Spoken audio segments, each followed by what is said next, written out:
Crystal, we've gotten some great adventure stories from our adventuring family. You ready to hear more about some of our recent adventures? Of course, I'm not going to call it dry begging, but during the part of the show where I'm like, please call in with your stories, you guys have been calling in with your stories, and I really appreciate that. It's our favorite part. It Mine, is. definitely mine. So it turns out you had a lot to say about Disney, about Chicago, about Paris and Greece. And on today's episode, we'll hear about your recent trips and some great advice, Crystal, that our adventurers are going to share. Oh, definitely. And let's be real, most travel gear out there is just plain awful. That's why we Yep. share our gear of the day at the end of each episode. And these are pieces we've actually tested ourselves or come highly recommended from fellow adventurers. So these are not some random things that you saw in sketchy Facebook ads.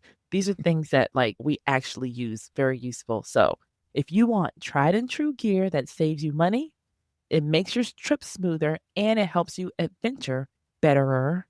I love that word. I think it's be better. Betterer. I just like betterer. You're gonna check out our Amazon page at stackingadventures.com/gear of the day or just GOTD.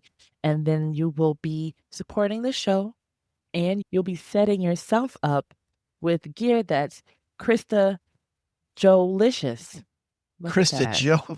Krista Joe-licious. Isn't that great? Say the magic words. Let's get this show on the road.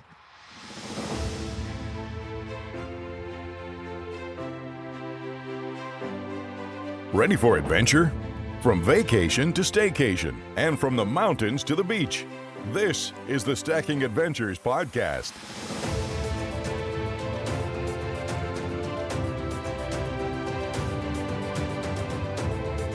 Welcome to the Stacking Adventures podcast, where we head around the world with our adventure community to stack memories that we'll remember forever. Everybody has a story. Today we're hearing yours. I'm Crystal Hammond. And he's Joe. Oh, Saul-Sehy. You tricked me. I did. She's Crystal Hammond. Crystal, we've got nothing but good stuff today. So why don't we, without further ado, dig in, huh? Let's do it. Why don't we start by heading back to Walt Disney World? A few weeks ago, Yeah. Kevin Payne joined us from My Family Adventures, and Kevin took us on a ride through a place that can be really expensive, Crystal, Disney World. Yeah. And well, Amanda has thoughts. Hey, Amanda. Hello, Crystal and Joe. This is Amanda calling again, and I have hits to share for Disney.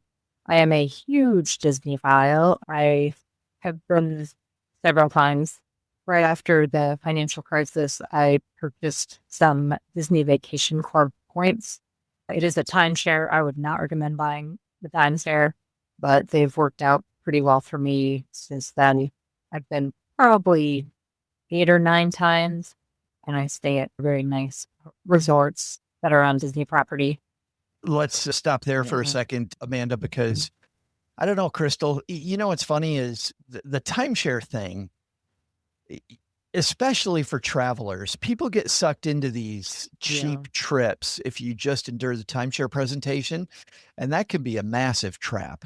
And then the most common thing they say about timeshares is you spend more time paying for it than actually enjoying it. But this is interesting too, that she purchased points too. So that's another way they're going to get some more money. But the upside was she stayed in really beautiful properties, because I don't think anyone's been to oh man, this Disney property was horrible. It's usually really amazing places. So the way these point programs work is you actually get points that are toward your home resort, and then you can trade those for other resorts as they become available.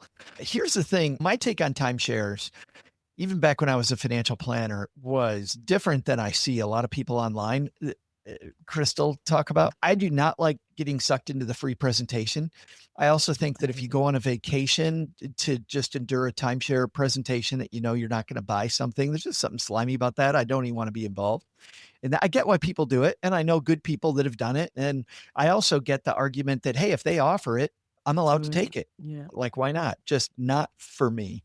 But I'll say this about timeshares. If you know what you're getting into and you truly, the fact that this is a lifestyle decision, not an invest. They try to sell it to you as an investment. To your point, Crystal, you're going to continually be charged. But if you like this as a lifestyle decision, you like this property, you want to go back to this collection of properties, and you want to stay at these all-inclusive places. I've had friends that took us to a one in Cabo that I may have talked about before. And we had this wristband and we got all the free food we wanted. You sat by these gorgeous pools. It was an incredible place. And the people that owned it, our friends, they loved it. Like they knew what they were paying. They knew what they were paying for. They didn't feel ripped off, which are all these things that you hear about people feeling. But if you go in with your eyes open, I think it can be great. So this gets to Amanda, which is I've heard a lot of people that have bought the Disney Vacation Club that actually love it. And the big thing is I'm going for this marathon that I'm training for at the beginning of next year. I'm trying to stay at a Disney resort. I think we talked about this with Kevin. I almost can't afford to stay at the Disney resort because they don't want you for one day. But Amanda, because of her point programs and the Disney Vacation Club, she gets the opposite treatment. Amanda, everybody I know that has a Disney Vacation Club can stay at these places that I can't get into. But they really want you to do that. So it depends, Crystal. How big a Disney fan are you? Big enough to buy the club, or are you not big enough to buy the club? I'm not big enough to buy the club. Amanda is. That works. Do what works for you. All right. Yeah, not for me though. If you are wanting to try those resorts, they do have it's the most fancy hotels on property have them, but there are ways to rent the points that are pretty easy to Google. Some problems with it though, there's no refunds because if you cancel, you lose your points when you're the owner, and it can be a lot less flexible, but you can save a good amount of money and stay at a very nice resort. So I'm actually looking into this, Amanda, for when we stay there. We're staying off property for most of the marathon, but then the last couple days, Cheryl and I are going to extend and just stay on property because Crystal staying at the Disney resort is so damn fun. You can get a wake-up call where Mickey Mouse wakes you up. It's super. Oh, the mouse that's taking all your money can wake you up. Hey, super it's great. Time to give me more. And by the way, here's a fun thing. If you stay at a Disney property, that's right. Time to spend more. Yeah. Get lazy butt. There are things to buy. But here's a little fun thing that we didn't mention last time. Bring a Disney plush toy. So I have a little Mickey Mouse and a little Minnie Mouse, and we bring them with us. And Crystal's looking at me. But I'll tell you, when you get back to your room, the maids mess with the dolls and have them set up in different places. So one day she had them sitting at the table with the teacups in front of them that come with the little coffee bar that you have in your room. So she had that set up. Another day, and this is back when they used to deliver the USA Today to your room. Remember that? Where you get the newspaper delivered to your room in the morning. We came back and we found Minnie Mouse, and the maid had tucked Minnie into bed. And so they had the bed made, but Minnie was sleeping. We couldn't find Mickey anywhere until we opened the bathroom door. They put Mickey on the toilet with the newspaper spread out in front. That's cute. You got a little elf on the shelf. Okay, that's cute.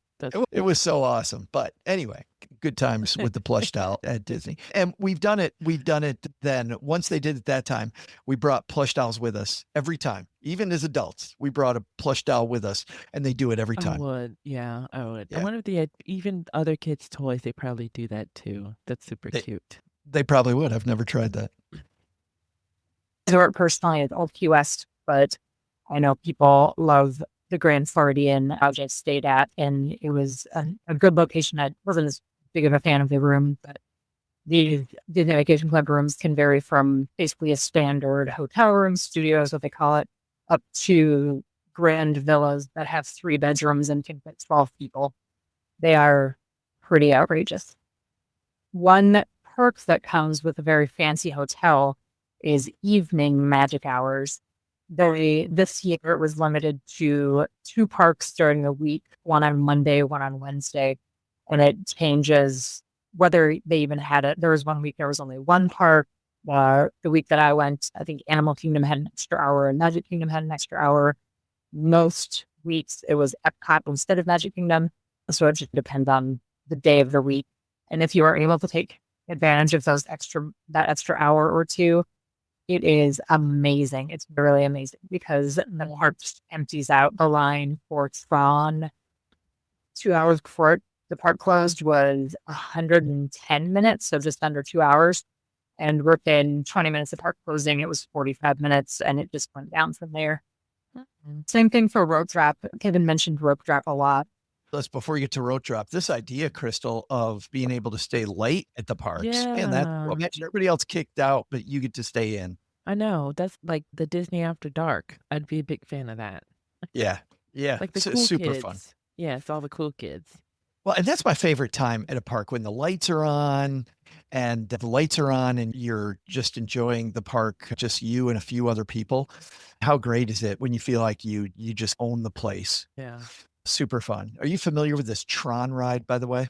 I've heard of it. Remember, I've not been at Disney, but I loved that movie, Tron, the original. You get on this thing, and for people with us live, I'll show a photo. You get on this roller coaster that looks like a light cycle, which is the motorcycles they ride in Tron. Yeah. And so you can see they're on people listening, you can't see it, but they're on a roller coaster track, and you're tucked in as if you're riding a motorcycle. Now, some people's bodies that just doesn't work for. So on the back, they do have some traditional seats for people that would prefer to sit. But I was hunched over and spaghettied into one of these seats, and then you just zoom, and it is super fun. The bad news about this ride, it's incredibly short. It is, it's done before it begins, which is really sad, because Tron is a really good time. To wait for 2 hours, like Amanda's talking about, for a ride that's going to last 90 seconds. It's just, and it seems like you want to be in the front car for that one too. I don't know. We were in the middle, and it was fine. It was fun. Okay. Oh yeah. Yeah. They have all kinds of lights. You go through these cool lit rooms. Like you feel like you're part of the Tron fight match. I don't know what's going on, but yeah, super fun. The fact that the Tron line got really short was really neat. Now she's going to talk about rope drop, which is, and Kevin mentioned this, but the rope drop literally is they have these ropes. You can get into the park maybe half an hour before the park opens into the main areas, and then they drop ropes to the areas where the rides are. And if you're there at quote rope drop, generally that first hour, while the park is filling up, you can ride a lot of stuff before the lines actually take hold. I'm just going to dive into rope drop here. A little bit. I would just say that all of the parks, if you are staying on property, open up 30 minutes early. But if the park opens at 8:30 or 7:30, you can't arrive at 7:30. I always try to be there at least 15 minutes ahead of time, if not a full 30 minutes ahead of time. When I was at Epcot this last year, I think I arrived at Epcot right around 8 o'clock for an 8:30 open time. And I ended up being one of the first people in line to get onto the Guardians of the Galaxy ride. And I didn't know this because it never happened to me before, but for that first ride, they only took 16 people back and put 8 in one of the full line of cars and 8 in the other full line of cars, because there's 2 loading areas. And so I was one of 8 people on this entire ride that could hold maybe 40. I believe we were probably the test riders, but it worked out very well. For the mention of that is super cool. That Amanda, is cool. one of the only people on the ride. Like, how freaking great would That's that like be? VIP. I would feel like such a VIP. Absolutely. This ride is my favorite ride at Walt Disney World. If you have a chance to ride Guardians of the Galaxy, every time you ride, there's a different soundtrack. So you're hoping to get one of many different songs, and the ride feels different when you're riding it with a different soundtrack playing in your ear, which is a great time. But I also agree with this rope drop thing, Crystal, because if you get there right at rope drop, you're going to be in the back of a huge line of people that are trying to get in. They're all going to the same places. There's basically 3 or 4 rides at every single park everybody's trying to ride. So while you think I'm there early, yeah, you're there early, but you still have all these people. The other thing about getting there a little early is when you're there early, they often play a flourish, and the characters are sometimes out there, and there's just this anticipation of the day in front of you. that is absolutely super fun. So, Amanda, I love the idea of getting there 15 to 20 minutes early. If you get there an hour early, there will still be a bunch of people already there. Yeah, I I wouldn't get believe there it. that early though. I'd have my breakfast in line. Yeah. Yeah. Definitely. Not a bad idea that day. Get some donuts. No, protein. You're Oh, gonna need come to last that donuts. whole day. Donuts are protein. Protein. Yes. No. Hashtag science. For adults, and this is probably an allusion to me being a world traveler, but when I was 16, that was my first trip to Disney World, and Epcot at 16 was my favorite park. I loved Epcot. I loved walking around the world. I couldn't do any of the drinking or anything, but it was so fun to just have roll the rolls of whatever foods they had. Food and Wines Festival in Yeah. a later part of the year, I want to say September to November, is one of my favorite festivals. And it does end in early November. So if you're running for a festival, make sure you verify the days. In Hollywood Studios for a restaurant, the Brown Derby is by far one of my favorites. But another one that kind of surprised me this last time was Orbe's Cantina.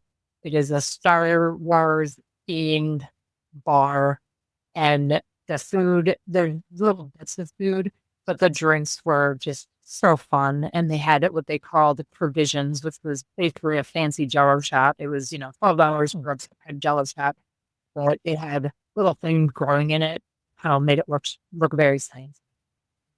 And I have Disney, and I am an adult with no children that is unabashedly excited. Thanks. Oh, we appreciate great. that, Amanda. When she talked about Disney being, Epcot being not really a place kids like to go. And for our kids, they have a passport system and they still have it. Of course you buy the passport, but once you buy the passport, you go to all the different countries and they stamp your passport and they have little activities specifically for kids. So Epcot knows that kids kind of struggle. I'm glad, Amanda, you didn't struggle with it as a kid, but they know kids struggle with Epcot, and our kids found Epcot fascinating once we got the passport because every country we went into, they wanted that passport to stamp. Yeah, totally wanted that. Olga's Cantina sounds really good. I've never been in that. The Brown Derby is also one of my favorite restaurants. And this is a picture of Olga's Star Wars Cantina. Oh, cute. I want one of those shots with the provisions. Oh, I know. With the science in it. Check out that green weird drink. It looks like an ecto cooler. Yeah. And this one has all kinds of little berries. The pictures in it, maybe that's what Amanda was talking about. All right. But good news, Crystal, which is that Amanda wasn't done. She forgot something. Oh, but Amanda, wait, there's more. Yeah, Amanda called us back. Amanda, back to you. Hi, it's Amanda again. And I forgot to mention one thing, talk about one thing, which is the park hopper and its value. There was a discussion about whether it was worth it or not. And I think that depends a lot on how you visit. So the park hopper, for people that don't know, allows you, you probably can guess. It allows you to go to the multiple parks. There's 4 different parks at Walt Disney World. You pay an upcharge on that. It depends on the day that you go, what the upcharge is going to be, but you pay more, you pay significantly more. And instead of going to one park, you can hop from park to park. So that's what she's talking about. Is the park hopper actually worth the upgrade? And what your plans are. I personally like to go to all 4 parks, and sometimes I like to do that in less than 4 days. There are some ticket deals, and I don't know if there's one active right now, but I know there was really pretty recently that one was either 4 parks in 4 days, but you could only go to each park once per trip. So it was, you got 1 day at Magic Kingdom, 1 day at Hollywood Studios, 1 day at Animal Kingdom, 1 day at Epcot. You could go back in if you left in the middle of the day, which I highly recommend, but you couldn't jump over to Magic Kingdom from Epcot on the same day. I personally like to do shorter trips or have more free days where I go for 3 days and possibly 2 days, but also go to every park. So I go right at rope, go pretty hard for a few hours, and then take a break in the middle of the day and go to a different park after that. So having a 2, 3, 4 hour break in the middle of the day really makes it so you can extend into the evening hours, especially if, I think, as I mentioned in my last message, There are evening magic hours for some of them if you have the premier booking hotels. They're much more expensive, but if that's something you want, if you're already going to a fancy hotel, then it's a nice little perk that you get. Thank you. Yeah, sometimes to get you to upgrade, as Amanda's saying, they will throw in park tickets, which are not nothing. It could end up being a significant value, the huge amount of money they charge you for just a 1-day admission in the parks. Again, if you go to the parks, if you get a 7-day pass, the parks are not very expensive. If you're trying to go for 1 day, like I like to go, 1 or 2 days, it's so expensive. They do not want you there for 1 or 2 days, which is frustrating because I generally like to go for 1 or 2 days. But you know what? For me, buying the park hopper, going for I'm going to be in and around Disney, Crystal, for about a week. I'm only going to the park for 2 days. So I'm doing 2-day park hopper for both days. That's a really smart plan too. Like I really love the rope drop, break, and then after your break, go to the park number 2, and then next day, rope drop, park number 3, break, park number 4, bada boom, bada bing. You do everything you want to do. Yeah. And you're relaxed, you're rested. Yeah. And back to the advice we Lots. had when Kevin was on, don't try to see everything. Just don't. Yeah. And in fact, Crystal, I'm not even going to go to all 4 parks. We probably won't go to the Animal Kingdom this time. We'll just go to 3 parks. So The 3. good stuff about Disney. Yeah. Thanks, Amanda. That was awesome. All right, let's go on to, who do we have next, Crystal? Coming to the stage, we have Jennifer. Oh, Jennifer. And Jennifer Favorite place. has some comments about, your kind of town. Is that what it is? Hometown. Of? Chicago.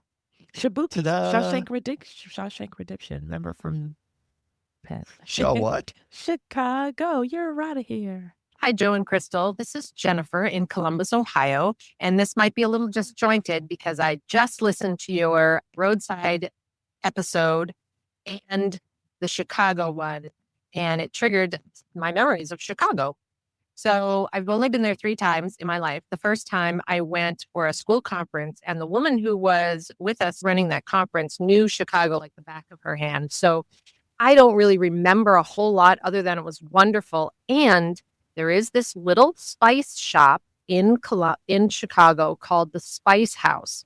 And there I found powdered tomato, which you can make tomato paste out of. Instead of buying the little cans, you can make this wonderful tomato paste with just water.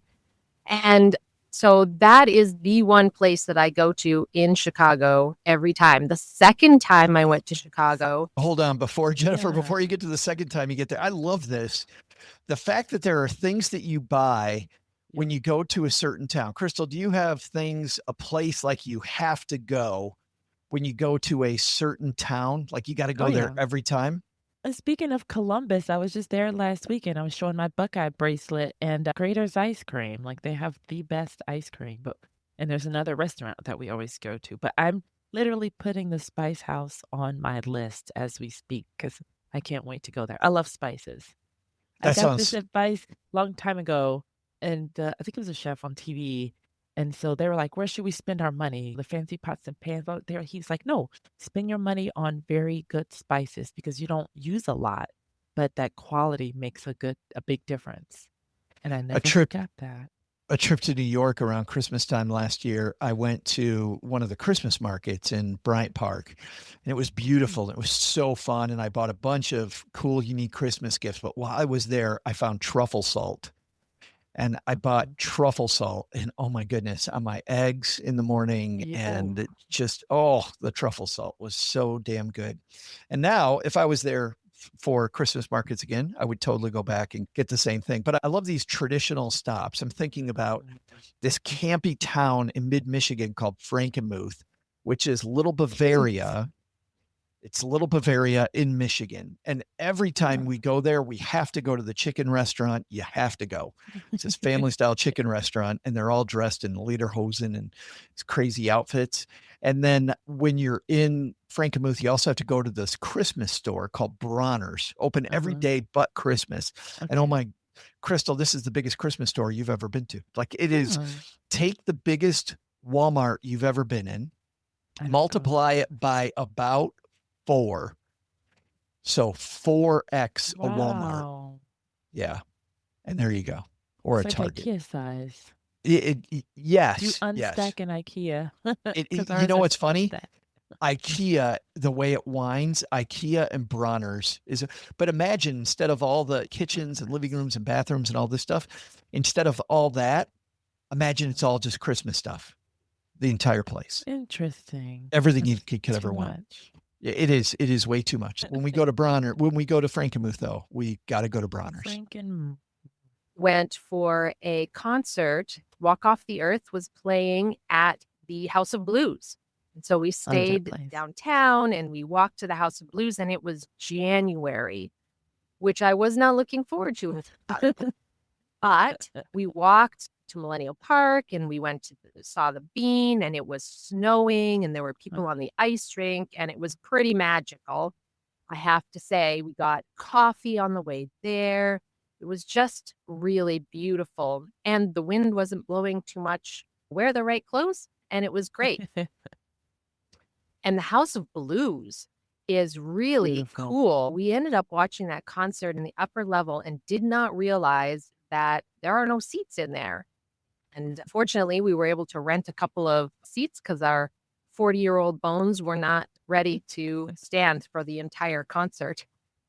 The third time we were in Chicago, Before she gets to the third time, Please. we're looking at a picture of the House of Blues. Have you been in here, Oh, Crystal? definitely. Yeah. A couple This times. place is gorgeous. It is. It's a vibe. That is super cool. Oh, It's funny, Jennifer. One time I had my spouse Cheryl and my son went with me to see the Pixies in Dallas, and they were playing at a country bar called Gillies. And I was like, all right, they had that rodeo bucking rodeo thing that yeah. you can get on the machine. Mechanical bull. Yeah, the Mechanical Bull. So the Mechanical Bull there, pretty famous place. But just like you, Jennifer, I didn't realize they didn't have seats in the place. And standing for 2 It's bands. old. Yeah. Yes, so I fast. my body was not that happy. Well, However, they I will weren't say dancing. You should have been getting your boogie on. the Pixies is more of a mosh pit kind of feel. But the sad news is they've been around so long. You look around, and when everybody's my age, everybody's like, "Why aren't there seats? Sit down in front. Can you turn it down?" No, I don't. None of that. But that's super fun. But I do have to say this, Crystal, if you dress correctly, I think winter in Chicago can be pretty damn magical. Now, don't get me wrong, that wind can freaking howl, but it can be, I don't know. There's this cool vibe in Chicago when you're there in the winter. Even I'm picturing a snow-capped bean, but it is a fact that the wind will disrespect whatever coat, jacket, scarf, hat you choose to wear. It's brutal, but it's humbling, and you come out so much meteorologically stronger after going to Chicago, no matter what month, because I was there at one time in July and had to buy a jacket. Because of the wind. Oh yeah, it was cold. And I was Yeah. like, what's happening? What's happening? Yeah, that's wild. All right, back to Jennifer. was right as COVID was breaking out. We took a Greyhound bus to Chicago because my husband was going to run a trip, an overseas trip with students, and the theme was sustainability. So they were going to take the Greyhound to Chicago, get on a plane to Chicago to go to where they were going. And he wanted to map this out. So we took a Greyhound bus to Chicago, and then we were going to take a train to New Orleans, an overnight train. So we ended up in Union Station. Is that the big Station. train station in Chicago? Mhm. And Yep. just as all of the news and everything was coming out about COVID and Oh, no. and all of that. So we sat in that beautiful building for a few hours trying to decide what to do. We ended up canceling our trip, but did not get right back onto the Greyhound bus and come back to Columbus. We decided to spend the night in Chicago's restaurants and everything were going to be open until the next day. And we went to the Spice House, of course, and got some tomato, and that is such a sweet little store. We're able to leave big tips at all the restaurants we were at because we were not doing our vacation anymore, and then get back home. So all my memories of Chicago are really different and varied, but it was a lovely city. And now that I've heard your episode on Chicago, I want to take a bunch of your recommendations and go again. Yay. Thanks, you guys. I really enjoy the show. Bye. Oh, thanks, Jennifer. Even though she's from Columbus, she's okay, Crystal. Go Bucks. And it was really cool to be in Columbus for that first game against Texas. We could do a Columbus episode because there's lots of cool things to do. I agree. Out of the way places in Columbus. Yep. Surprising, fun stuff. That's I'm not thinking football related. Yeah, I'm looking at you, North Market. Yeah, Short North. Yeah. Yeah. Cool places. A lot of places. And what a wild memory of where she was when COVID started. Yep. That's like a big thing for a lot of people. Not going to forget that anytime soon. Is that the music? I think that is. Yeah, so we're halfway through today's show, and I think it's time for the road trip pit stop. So on the pit stop, you're always dreaming about what's at the end of the adventure. How cool will it be when we get there? And you've uttered the famous phrase, "Are we there yet?" Or, "All right, I need another bathroom break then if we're not close." So our pit stop is always a hint at our gear of the day, and you can see past gear of the day at our page at stackingadventures.com/gear of the day or GOTD. So Joe, please tell us our hint. All right, this piece of gear, if there is weather, it helps. Whether it is cooler weather, warmer weather, sun beating down, this is something that is very helpful, and I've found it instrumental on all of my trips. I'll take overuse of the word weather for 200, Alec. The weather is weather blowing, or whether the weather is billowing. I don't know. Okay, all right, hold on. You can guess, but we're going to hear from our sponsors first, and we'll be right back. Okay. All right, Crystal. Whether the weather is blowing. Oh my goodness. Stop this saying helps the word you. weather. Or whether the weather is hot or the weather is cool. This is something that I take with me on all my trips that is super, super, super helpful. And not only is this helpful, while I generally will have this with me, this is actually a specific brand of the I thing knew it. Yep. that I really like. I think I got a guess. Am I All guessing or saving it? You can guess. I'm not going to tell you till the end of the show. Right. Yeah, I was going to say, it's not just a poncho, it's a Disney poncho. It's got to be something Disney. I got to take the Disney poncho all the way to Nepal. Yes, and yes. wear it. Yeah. All right. That's my guess. 'Cause Well, you'll hear that's my later favorite poncho. whether you are right Oh or my wrong. goodness. Whether the weather was fair weather or foul weather. You started it. Who do we have next? We have adventurer Sean. Sean is next. Say hello, Sean.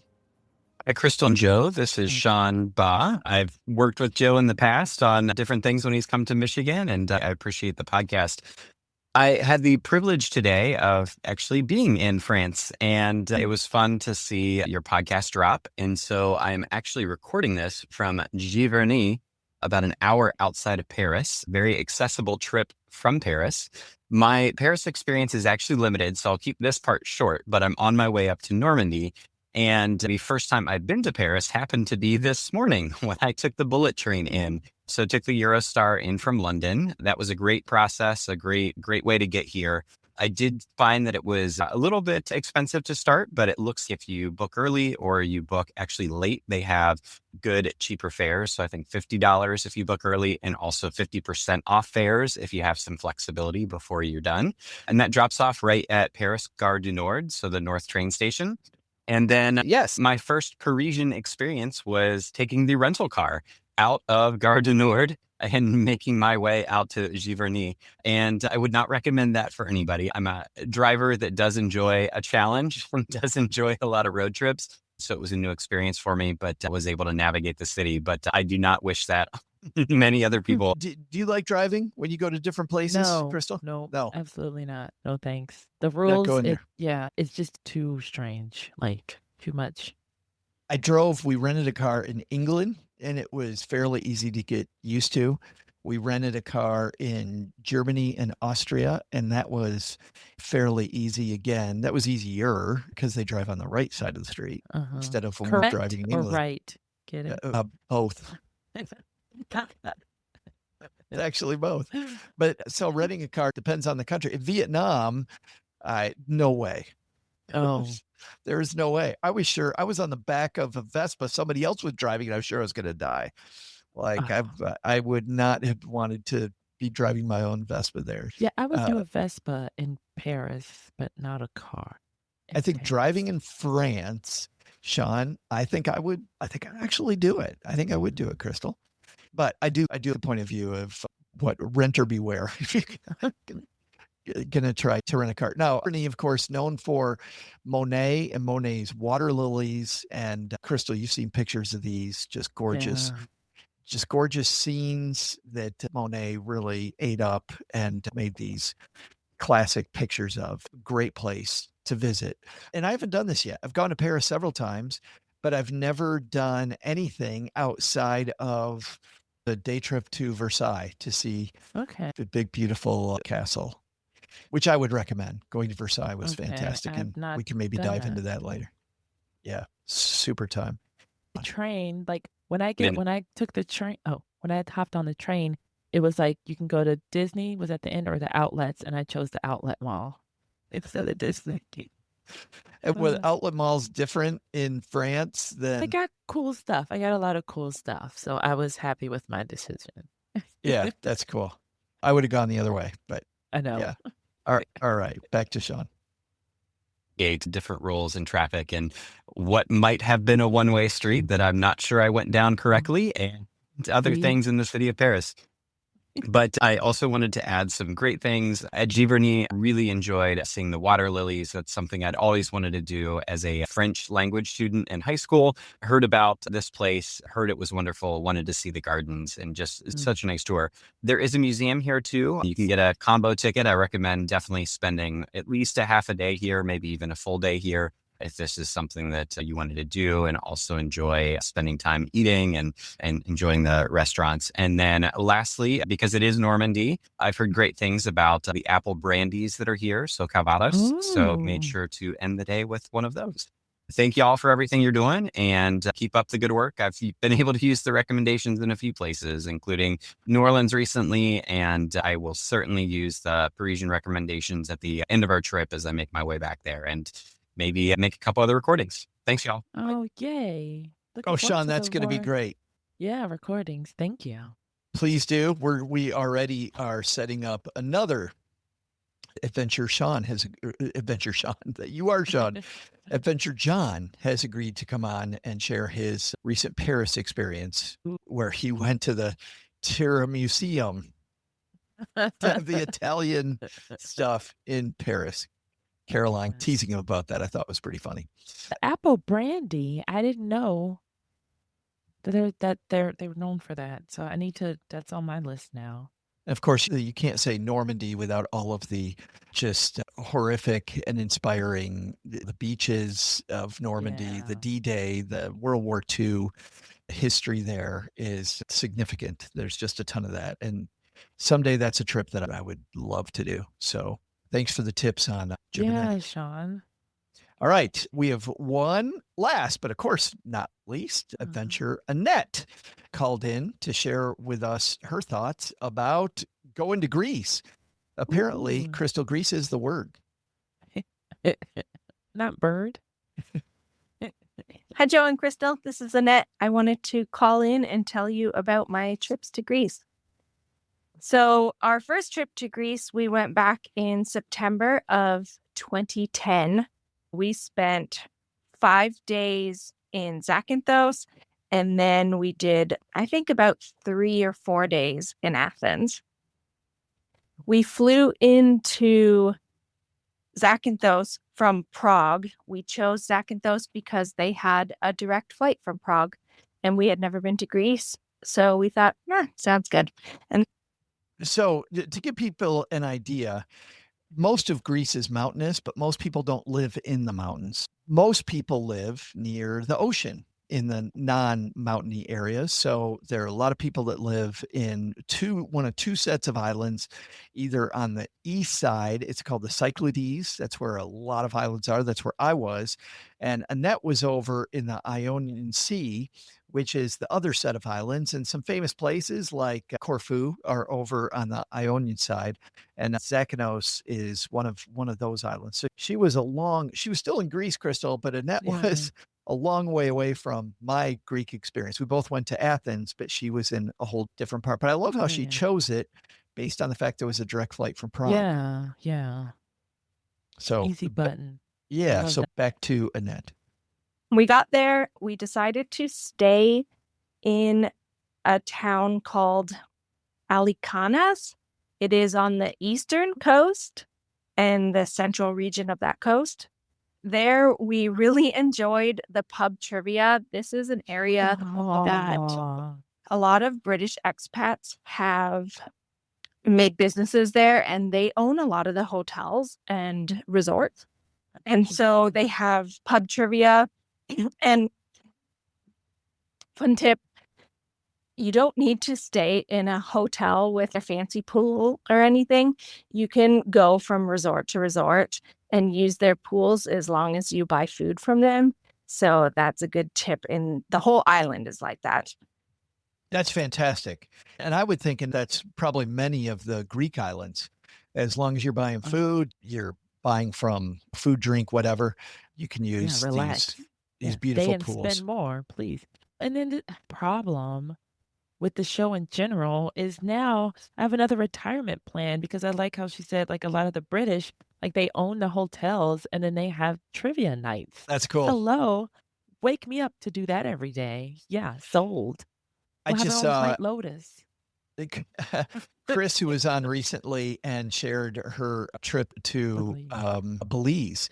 She's actually in Belize now, and Yeah. she actually sent photos of friends that came to visit Crystal, and they were doing a trivia night in Belize, having a good time at trivia night down there, and it looked gorgeous and a lot of fun. The thing that I like in that you talked about was you decided one town to stay in.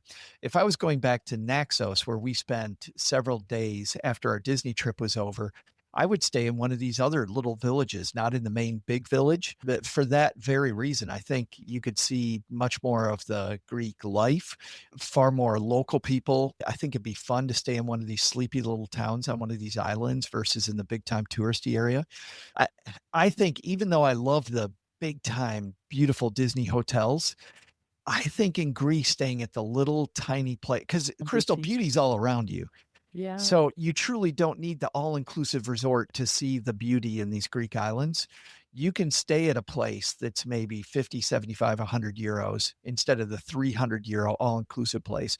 We were on Naxos. There was another family who'd done Disney as well that were there, and they were staying at a place significantly more expensive than the place Cheryl and I stayed. And we were glowing, as I was on the show when I talked about it, Cheryl and I both glowing about this little tiny hotel and Spiros, the proprietor of the hotel, and how cool he was. Yeah. And the other family that spent tons of money were like, yeah, ours is, yeah, it's nice.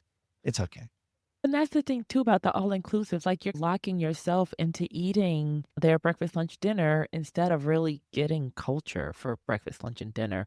Or you may not want breakfast, lunch, dinner. You just want a big lunch and drinks for the rest of the day. And it really sucks you in and it locks you into just not exploring. And especially when these islands are so damn fun. yeah. They are so fun. All right, back to Annette. And near that town, there was a really good beach. It was huge, very sandy, and there was a lot of recreational rentals, so boats and paddle boards and all kinds of things that you could rent from there, and it was reasonably priced. And then the island itself, it is in the Ionian Sea, and it's the third largest island in that region. So it's actually not very big. I think it's less than 200 square miles. So we took a bus tour. It was a full day tour, and we got to see all around the island. We did that on the first day, so then we knew where we wanted to go from there. And on that bus tour, we saw the famous shipwrecked beach. We saw it from above. You can go to it below, but we decided not to. Apparently, the seas can be really rough to get there, and it's a couple hours on a boat, and it's very busy. So we decided not to do it. But we did take a boat trip on the northern tip of the island to the blue. So before we get to the boat trip, Annette, I want to stop and talk about this famous shipwreck beach, because I didn't know what she was talking about. And if you go and you take a look, I believe the beach she's talking about is called Navajo Beach, Navagio, Navajo Beach, Shipwreck Beach. And this beach has huge high cliffs all around it. So I can see how it would be super difficult to get down there. And I could also imagine what you're talking about, the waves, because this beach is just so difficult to get to. Oh my goodness, that is Yeah, and I'm showing some of the some slides of the shipwreck on the beach, but these very high cool. cliffs mean that there's the shipwreck there, and it's just gorgeous. But Wow. how the hell, Crystal, do you get down Right. there? So to Net's point, yeah, going down there would be a day trip to get on a boat, go over and around these high cliffs to find it. I had to look it up when That's she was talking cool. about it. I'm like, it's a beach. How the hell do you not? Like, no, And then technically I beach. saw it and I Yeah. was like, oh, okay. Oh. It's Now like I a big see. cave surrounding it, almost like a tall mountain kind of. I It don't know how to does. describe Yeah, it. like this outer shell of a mountain around it. All right, A back to sheet, Annette. a wall. And that was amazing. It was probably a 3-hour boat trip for the afternoon. And we got to see in all the different caves, and the water there is so blue and so clear. I know you talked about that in your episode. And we were told that is from the limestone. So apparently that is why the color of the water in Greece is so turquoise. And then we also did Athens, but you guys talked about that. But we did one day trip from Athens. We went to ancient Corinth to the Temple of Apollo. We took a train from the airport. It's a commuter train. It might have been an hour and a half train. And then from there, we walked around the town a little bit and then took a taxi to the ancient city. And that was really neat to see. But we do wish we had time to explore the modern city, but we didn't have the time.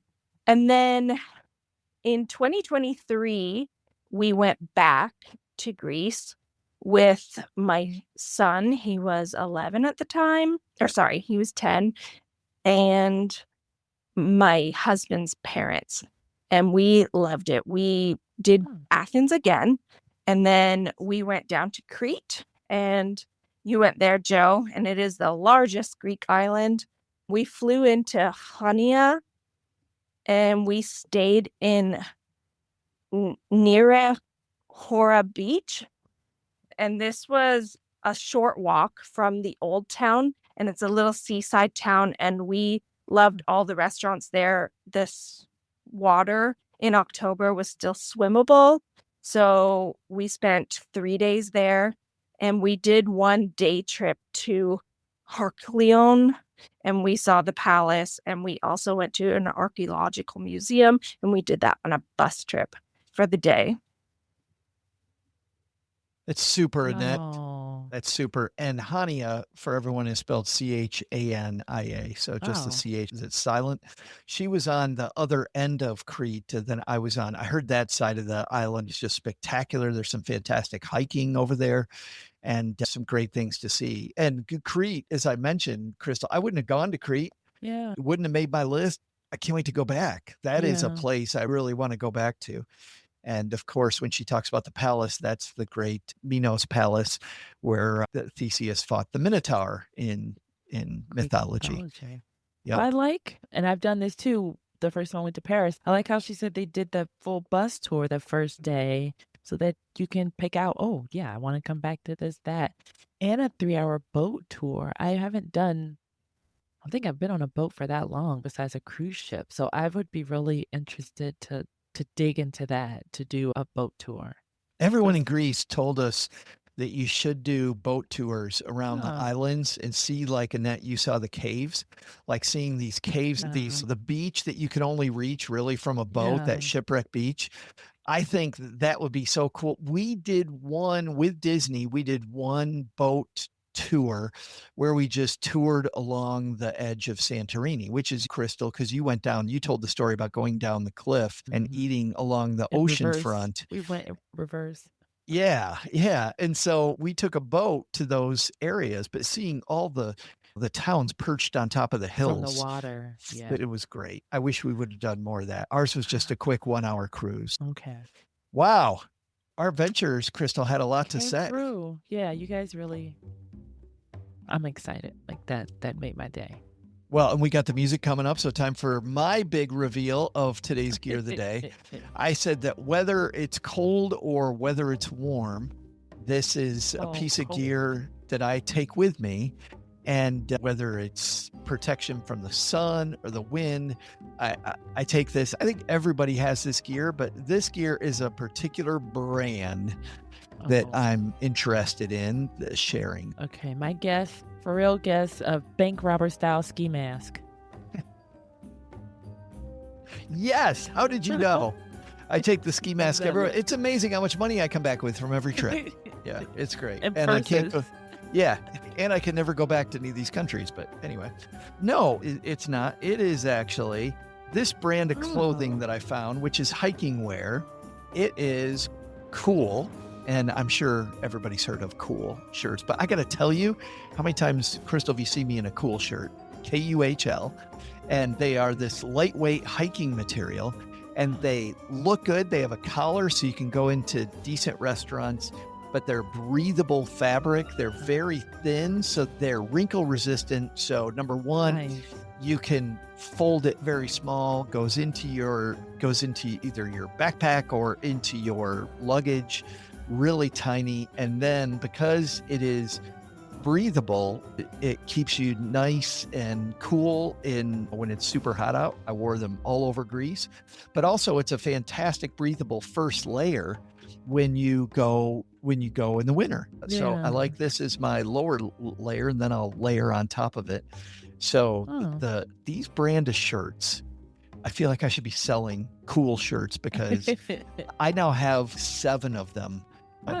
After trying out a lot of different hiking shirts, this one, and as you've seen, I don't even just wear it hiking. You'll see me in it all the time when we're recording here. So KUHL Cool.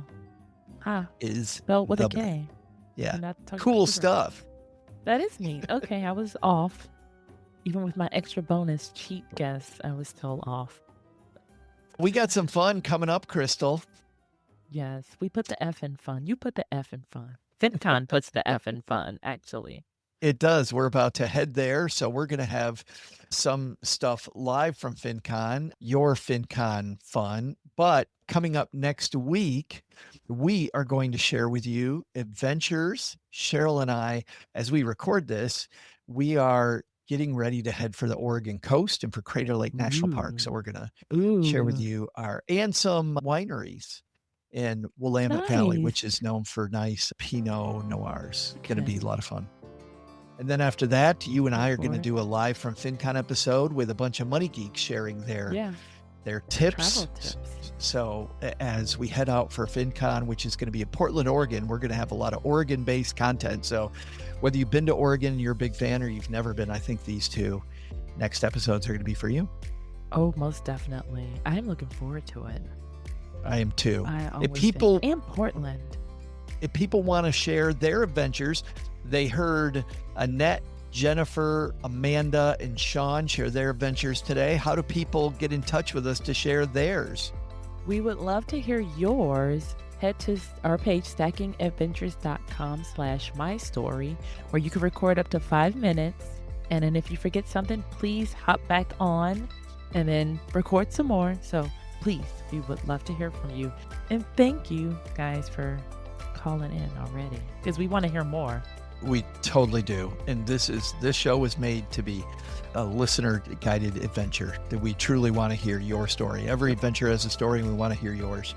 Also, we would love it if you'd support the show by heading to our Gear of the Day page, just like my cool shirt today. Everything that's on that page, Crystal, like you said earlier, is stuff that people have used. And as soon as you and I got into the travel space and started doing this on a weekly basis, all of a sudden my Facebook feed is filled with junk, just absolute crap that I would never buy in a million years for traveling. So all this stuff has been tested, and love me some cool shirts. Yeah. So good times. All right. That is it for today. She is Crystal. And I'm Joe. He's Joe. Let's take this show off the road.